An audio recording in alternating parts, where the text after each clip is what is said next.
안녕하세요.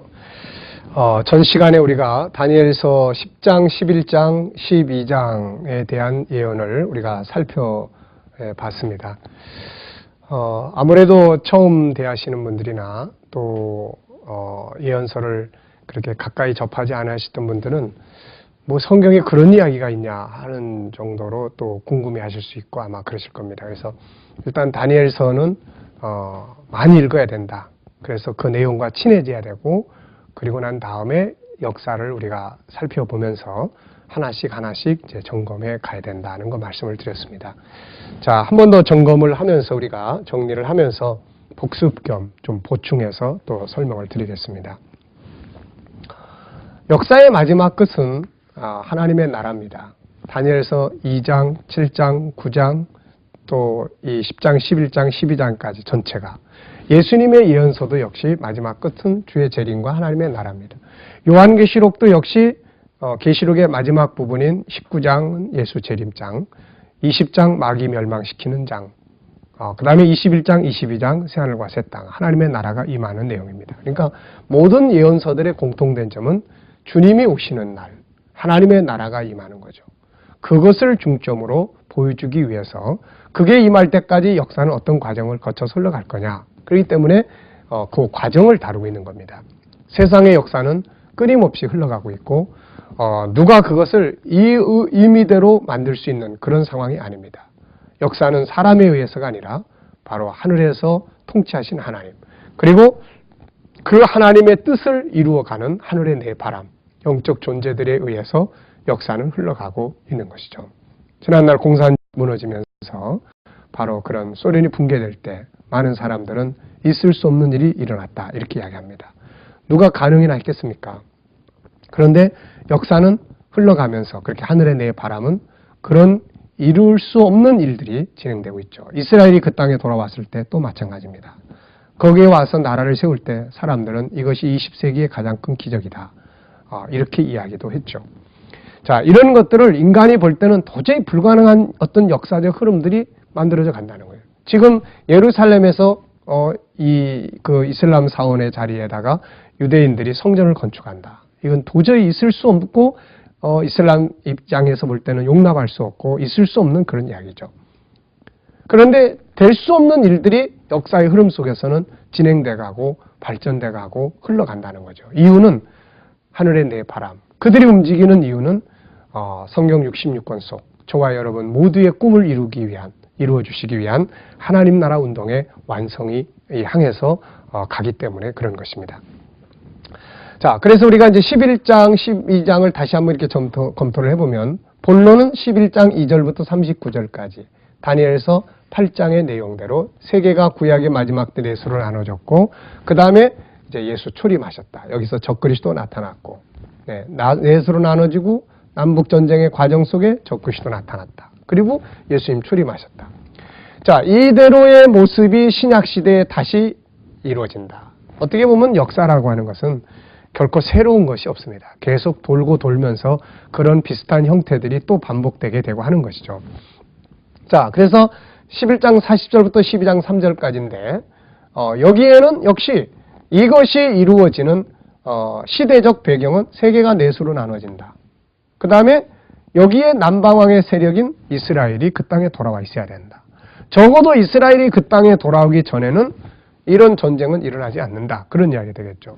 자, 그래서 우리는 지금 그들이 이스라엘이 이 땅에 돌아온 상황을 보고 있고 지금 이제 세계가 넷으로 이렇게 나눠져 가는 어떤 지역적 분할 구도로 형성돼가는 그런 시대를 우리는 지금 살고 있습니다. 자, 11장 40절부터 12장 3절까지를 정리를 해보면은 네 가지 사건이에요. 하나는 전쟁, 하나는 적그리스도 재림, 적그리스도 등장. 물론 이때의 성전 건축. 그 다음에는 예수님의 재림. 그 다음에는 성도들이 기업을 얻는 거죠. 하나님의 나라가 임하는 내용이죠. 그래서 이 11장 2절로 39절의 구약의 마지막 때 사건은 다니엘서 8장에서 언급하고 있고 그 다음에 11장 40절부터 12장 3절까지는 요한계시록에서 다시금 구체적으로 정리하고 있다 하는 것을 우리가 알 수 있었습니다. 자, 그렇다면은 우리가 이제 점검할 필요가 있습니다. 세계가 넷으로 나누어지는 그런 시점. 자, 세계가 넷으로 이제 나누어지는 이제 그런 시점이 있는데 이것을 알기 위해서는 인류 역사의 흐름을 우리가 한번 살펴볼 필요가 있습니다. 이미 우리가 앞에 2장에서 이 부분을 살펴봤었죠. 그래서 앞부분 2장에서 이제 다루고 있는 이 부분을 우리가 정리를 해보면, 자, 제일 먼저 역사 속에 등장하는 것이 창세기 1장, 2장의 아담과 하와의 삶입니다. 자, 아담과 하와의 삶을 우리는 뭐라고 이야기를 하냐면 이때를 가리켜서 가족시대 이렇게 이야기를 합니다. 가족시대. 자, 그 다음에 이제 아담과 하와를 통해서 자손들이 계속 번성을 하게 되죠. 그래서 아담과 하와의 자손들이 계속 번성을 하면서 이제 인류가 번성해 나가면서 그 중에서 이제 등장하는 것이 뭐냐면 이제 부족 사회가 등장을 합니다. 이제 가족 중심에서 이제 부족으로 이제 확대되는 거죠. 그래서 여러 부족들이 이제 생깁니다. 그 다음에 등장하는 것이 이제 부족 다음에 등장하는 것이 뭐냐면은 이제 왕이 등장하죠. 그래서 도시적인 국가들이 등장합니다. 그래서 이때를 가리켜서 우리는 도시국가다 이렇게 이야기를 했죠. 도시국가. 그래서 이때가 바로 이제 아브라함 시대, 바로 그 무렵입니다. 자, 그 다음에 등장하는 것이 이제 이런 부족들, 언어가 서로 다른 부족들을 다 이렇게 점령하고 넓은 땅덩어리를 점령하면서 이제 커다란 국가가 등장합니다. 이걸 우리는 제국 시대 이렇게 이야기를 하죠. 그래서 이 초음 제국을 성경은 이집트, 애굽으로 소개를 합니다. 애굽. 네. 그 다음에 여기서부터 아수르, 그 다음에 바벨론, 메데바사, 헬라, 로마 이르기까지. 그리고 난 다음에 이 로마 이후의 세계는 바로 이제 이렇게 로마 한 나라로 이루어졌던 로마가 이제 동서로 나누어졌다가 그 다음에는 이제 이렇게 유럽의 여러 나라들로 이렇게 다 나누어지는 이런 시대. 이때를 가리켜서 우리가 뭐라고 그러냐면 열강시대 이렇게 이야기합니다. 열강시대.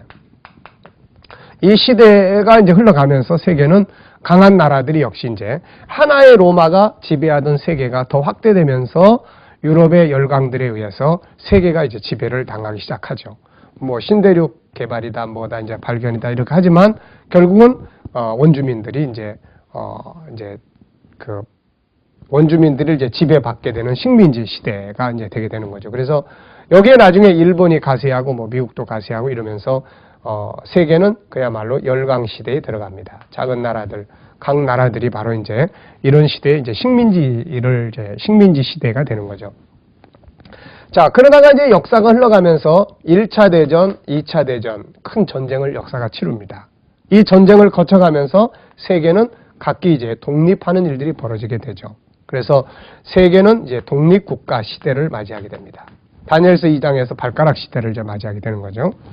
자, 이런 과정을 거쳐가면서 독립은 했지만 세계는 어떻게 나눠집니까? 이제 두 세력으로 나눠지죠. 바로 미국과 소련. 다시 말하면 공산주의와 민주주의라고 하는 양대 세력. 그래서 이때를 양극 시대다 이렇게도 표현을 합니다.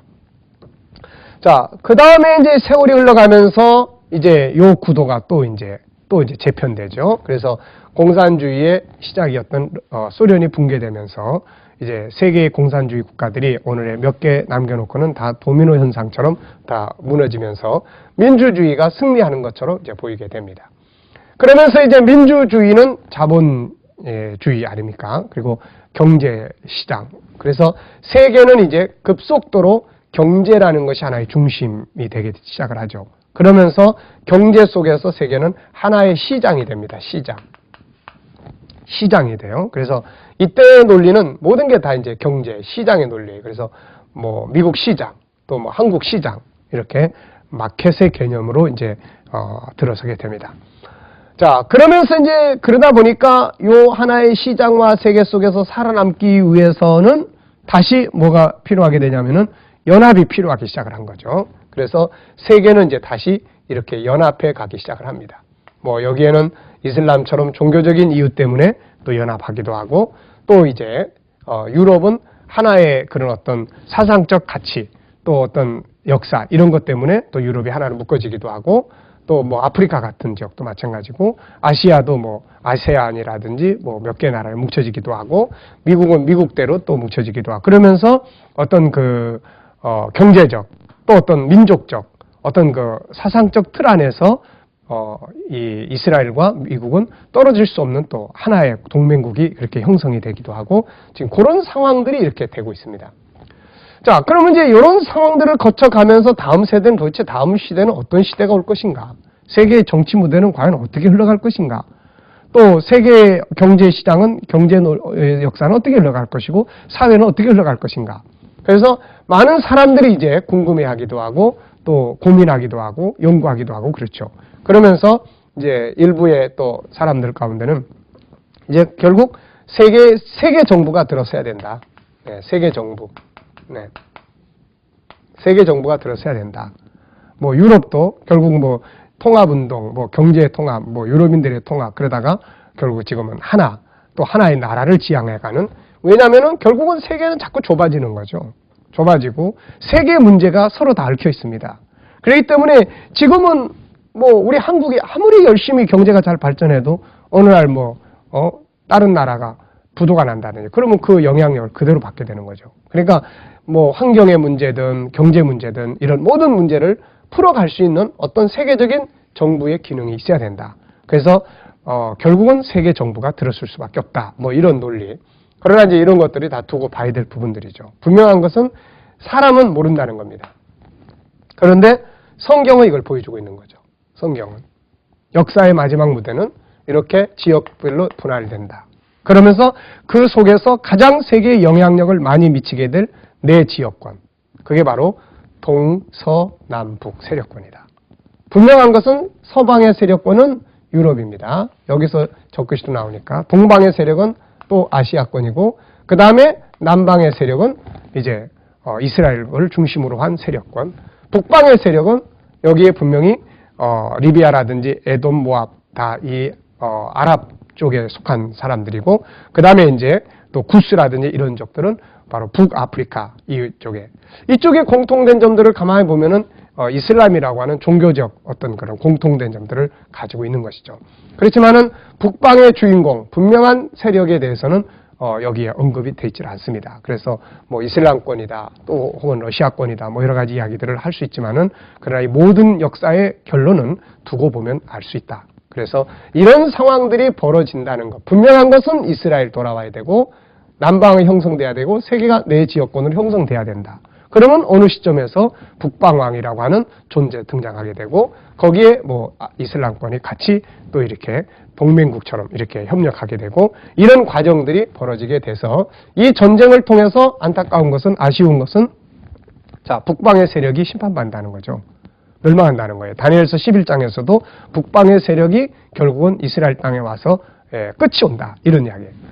어쩌면 그 끝이 와야 그 다음에 역사가 진행이 될지 모릅니다. 그래서 예루살렘 성전이 건축이 된다든지 성경의 예언대로 그런 상황들이 이제 진행이 된다는 것이죠. 자, 그래서 참 뭐 억지로 뜯어 맞춘다기보다는 참 우연의 일치라고 하기에는 너무나도 참 희한한 시대를 우리는 지금 살고 있습니다. 보십시오. 세계는 이런 역사를 흘러왔어요. 수천 년의 역사를 거치면서. 이거를 누가 인위적으로 만들고 싶어서 이런 역사의 흐름이 만들어지는 게 아닙니다. 여기에는 하늘의 내 바람이 움직이고 있다는 것이죠. 그리고 2차 대전 이후에 그리고 세계가 경제시장화되면서 세계는 이렇게 지역별로 서로 살아남기 위해서 어쩔 수 없는 상황 속에서 이런 역사적 흐름은 진행이 돼 가게 되는 거죠. 그래서 어느 시점에서 이게 명확해지면 또 하늘의 내 바람은 남북 전쟁이 바람을 불게 하게 되겠죠. 그리고 나면은 마지막 적그리스도 등장, 예루살렘 성전 건축, 그 다음에는 이제 예수의 재림, 하나님의 나라가 임하는 이런 역사의 마지막 상황들이 쫙 진행이 되게 된다는 것입니다. 자, 좀 어려운 내용 같지만 그러나 깊이 있게 살펴보면 우리는 충분히 공감할 수 있는 역사적 흐름에 살고 있습니다. 자, 그래서 이제 2장에서부터 이 12장까지의 역사를 쭉 이렇게 정리를 해보면은 우리가 여기서 뭘 발견할 수 있습니까? 그것은 바로 마지막 때 사건은 보지 못하지만 그런 것들이 벌어질 수 있는 앞단계. 네. 예를 들면 다니엘서 2장에서는 마지막 발가락의 시대, 뜨인 돌 나타나기 전에 발가락 시대. 7장에서는 이제 적그리스도가 등장하기 위한 신로마 제국이 등장하기 위해서 꿈틀대고 있는 그런 시대. 그리고 9장에서는 이제 예루살렘 성전이 건축되고 그것이 준비되기 위해서 그것을 건축할 백성들이 그 땅에 돌아와 있고 그 일을 준비하고 있다고 하는 현실. 그리고 10장, 11장, 12장에서는 그런 일들이 벌어지기 위한 세계적 정치적 상황들이 지역 분할로 형성되고 있다는 사실. 그리고 이스라엘이 그 땅에 와서 나라를 이루고 살고 있다는 사실. 이런 것들은 그 마지막 상황들은 아니지만 그 마지막 상황들이 이제 등장하기 직전에 어떤 그 준비 과정, 이런 상황으로 우리에게 이제 보일 수가 있게 되는 것이죠. 그래서 우리는 정말 끝은 아니지만 마지막 때의 역사 속에서 태어나서 마지막 때의 역사 속에서 살아가고 있다. 이제 이렇게 볼 수가 있게 되는 것이죠. 자, 이제 이 부분을 우리가 조금 더 이제 이해하기 위해서 이제 돕는 남북 전쟁에 관해서 돕는 내용이 이제 나타나는 곳이 있습니다. 그게 바로 에스겔서 38장과 39장입니다. 38장과 39장, 그리고 이어서 40장부터 48장까지 이 부분을 우리가 조금 더 살펴보면 이 남북 전쟁과 관계된 이야기를 우리가 이해하는 데 도움이 될 수 있습니다. 자, 에스겔서 36장부터는 무슨 이야기를 다루고 있냐면은, 자, 에스겔서는 바벨론이 유다 왕국을 3번 공격했다고 그랬죠. 그럴 때 두 번째 공격을 할 때 잡혀간 사람이 에스겔입니다. 그래서 에스겔은 두 번째 포로로 잡혀가 있으면서 세 번째로 이제 마지막으로 예루살렘이 무너지고 유다가 멸망할 것을 이렇게 바라보면서 예언한 사람이죠. 그런데 이제 그의 예언은, 자, 이스라엘이 흩어진다. 이렇게 하나님께서 이제 징계해서 세계를 흩어버린다. 요것만 말한 게 아니고, 이걸 본 다음에 에스겔은 뭘 보게 되느냐면은 세계 속에 있는 유대인들이 다 돌아온다. 네, 다 돌아온다. 이거를 본 거죠. 이거를. 세계 속의 유대인들이 다 돌아온다. 이거를 본 겁니다. 자, 이거를 본 에스겔은 그 다음에 이제 그들이 돌아와서 어떤 일이 벌어지느냐. 그래서 36장과 37장은 이스라엘이 돌아오는 이야기예요. 온 세계 속에서 이스라엘 돌아온다. 그 다음에 돌아온 다음에 38장과 39장은 뭔 일이 벌어지느냐. 바로 이 남북전쟁이 벌어진다. 그래서 이 38장, 39장은 남북전쟁의 상황을 설명합니다. 그리고 40장부터 48장까지는 무슨 이야기냐면은 성전이 건축된다. 네, 성전 건축. 그리고 성전의 건축과 함께 무슨 일이 벌어지게 되느냐면은 그들이 바로 기업을 누리게 된다. 이런 이야기를 다루고 있어요. 이게 참 있을 수 없는 일 같은데 이런 예언이 진행이 돼 간다는 것입니다. 그래서 일부 성경학자들은 이걸 다 영적인 부분으로 해석을 하려고 하기도 하고, 천년왕국 시대나 신약의 복음 시대나 이렇게 이제 영적으로 풀려고 하는 노력도 합니다. 그러나 성경이 영적인으로만 풀도록 돼 있는 건 아니잖아요. 자, 다른 모든 부분들을 종합적으로 보면은 성경은 바로 이걸 현실적으로 이런 역사적 일들이 벌어질 것이라고 이야기를 하고 있습니다. 자, 그럼 한번 보시죠. 에스겔서 36장을 한번 보시기 바랍니다. 에스겔서 36장을 보시면은 이제 그들이 다시 돌아온다 그런 이야기예요. 그래서 17절부터 보십시오. 인자야 이스라엘 족속이 그 고토에 거할 때 그 행위로 그 땅을 더럽혔나니. 그래서 19절에 하나님이 각국에 다 흩었다. 그런데 22절부터 보면 하나님께서 그의 거룩한 이름을 위해서 그들을 다시 돌아오게 하겠다는 거죠. 그래서 24절에 내가 너희를 열국 중에서 취하여내고 열국 중에서 모아 데리고 고토에 들어간다. 그래서 다 다시 돌아오게 한다는 거예요. 37장도 한번 보세요. 37장의 내용도 역시 같은 내용입니다. 더 구체적이죠. 에스겔은 한 골짜기를 봤습니다. 근데 한 골짜기를 보게 되는데 그 골짜기에 뼈가 가득한 걸 봤어요. 그리고 그 뼈를 가서 보는데 하나님께서 야 이게 살겠냐 그랬더니 하나님께서 아시겠습니다. 그래서 하나님께서 결국 생기를 불어넣으시고 그 뼈들이 살아나서 수많은 군대를 이루는 장면을 보게 되죠. 그때 하나님께서 이걸 설명해 주시는데 11절 보십시오. 내게 이르시되 인자야 이 뼈들은 이스라엘 온 족속이라. 그들이 이르기를 우리의 뼈들이 말랐고 우리의 소망이 없어졌으니 우린 다 멸절되었다 하느니라. 그러므로 너는 대언하여 그들에게 이르기를 주 여호와의 말씀에 내 백성들아 내가 너희 무덤을 열고 너희로 거기서 나오게 하고 이스라엘 땅으로 들어가게 하리라. 다시 돌아오게 한다는 거죠. 21절도 보십시오. 그들에게 이르기를 주 여호와의 말씀에 내가 이스라엘 자손을 그 간바 열국에서 취하며 그 사면에서 모아서 그 고토로 돌아가게 하고 다시 돌아오게 한다는 거죠. 자, 그러면 이제 여기에 중요한 것은 무엇입니까? 이제 돌아온 다음에 무슨 일이 벌어질 거냐는 거예요. 돌아온 다음에. 그래서 38장과 39장은 그들이 돌아온 다음에 벌어질 일들을 다루고 있는 것입니다. 근데 이게 뭐냐면 바로 이게 남북전쟁이에요. 돌아온 다음에 북방의 세력이 남방의 세력으로 쳐들어 내려옵니다. 한번 보시죠. 38장 1절 여호와의 말씀이 내게 임하여 가라사대 인자야 너는 마곡 땅에 있는 곧 로스와 메섹과 두발 왕에게로 얼굴을 향하고 그를 쳐서 예언하여 이르기를 주 여호와의 말씀에 로스와 메섹과 두발 왕 고가 내가 너를 대적하고 너를 돌이켜 갈고리로 내 아가리를 깨고 너와 말과 기병 곧 내 온 군대를 끌어낸다. 마곡 땅에 있는 마곡 땅 여기는 로스와 메섹과 두발이라는 게 있다. 로스,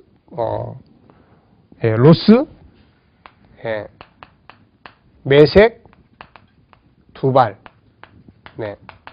이 전체를 다스리는 자를 고기다. 왕, 고기다. 이렇게 이야기합니다. 자, 이 세력을 끌고 내려옵니다. 하나님께서 끌고 내려와요. 자, 그 다음에 5절부터 보면 함께한 동맹국들이 있습니다. 이제 이 세력과 함께하는 동맹의 세력들이 있는데 여기 보면은 우선 바사가 나옵니다. 바사. 오늘날 이란이죠. 이란. 그 다음에 역시 구스가 나옵니다. 구스. 역시 붓. 이것은 다니엘 11장의 이야기 말씀을 보면은 리비아예요. 리비아. 그 다음에 고멜. 고멜. 그 다음에 도갈마. 극한 북방의 도갈마 족속. 네. 학자들의 그 주석을 보면은 이렇게 이제 바사는 뭐 아시죠? 이란. 구스는 이디오피아 혹은 아프리카 쪽, 리비아, 지중해 해변에 있는 리비아 쪽. 그 다음에 고멜은 동부 유럽 쪽. 그 다음에 도갈마는 터키를 중심으로 한 그 주변 세력들을 이야기한다. 이렇게 보고 있습니다. 자, 여기 이제 로스나 메색이나 이런 어원들은 다 이제 로스는 그 어원을 러시아에서 찾고 그 다음에 메색은 모스크바에서 찾고 있습니다. 그래서 결국은 이제 이런 어원에서 그런 나라들이 이제 나왔다 이렇게 보는데 그래서 이제 우리는 100% 이거다 이렇게 딱 말할 수는 없지만은 북방의 세력의 구도를 대강 이렇게 볼 수가 있습니다. 북방의 세력의 구도를 대강 이렇게 볼 수가 있는데 바로 북방의 세력은 바로 만약에 이들이 러시아라면은 러시아 모스크바라면 러시아를 중심으로 하고 그 다음에 오늘날의 그런 그 이슬람권이 서로 연합하는 그런 형태의 모습을 우리가 여기서 구상을 해볼 수 있다. 이제 그런 이야기죠. 요 세력이 이제 내려오는 거죠. 요 세력이. 어디로 내려옵니까, 이제? 자, 7절에 보면 너는 스스로 예비하되 너와 내게 모인 무리들이 다 스스로 예비하고 너는 그들의 대장이 될지어다. 여러 날 후 곧 말년에 끝날입니다. 말년. 시기는 말년입니다. 끝날에. 명령을 받고 그 땅 곧 오래 황무하였던 이스라엘 산에 이르리니 그 땅 백성은 칼을 벗어나서 열국에서부터 모여 들어오며 이방에서부터 나와서 다 평안히 거하는 중이라. 자, 그래서 열국에서 모여들어서 그 땅에서 평안하게 나라를 세우고 사는 민족 바로 이스라엘 산이죠. 이스라엘. 네, 이스라엘 산입니다. 네. 자, 그러면서 이제 12절에도 보면은 지금 사람이 거처하는 땅 황무하였다가 거처하는 땅 열국 중에서 모여서 짐승과 제물을 얻고 세상 중앙에 거하는 백성 바로 예루살렘을 가리키는 말입니다. 그러면서 이제 15절에 보면 내가 내 곧도 극한 북방에서 많은 백성 곧 다 말을 탄 큰 떼와 능한 군대와 함께 오되 이게 함께 오는 거죠. 이게 요 북방의 세력이 함께 오는 것입니다. 와서 남방의 세력을 이제 이스라엘 산을 공격하게 되는 것이죠. 그래서 16절에 구름이 땅에 덮인같이 내 백성 이스라엘을 치러오리라. 고가 끝날에 여기서도 역시 끝날에 이 전쟁이 벌어지게 된다 하는 것을 보여주고 있습니다. 자, 계속 보완해서 다음 시간에 한 번 더 정리를 하도록 그렇게 하겠습니다. 대단히 감사합니다. 수고하셨습니다.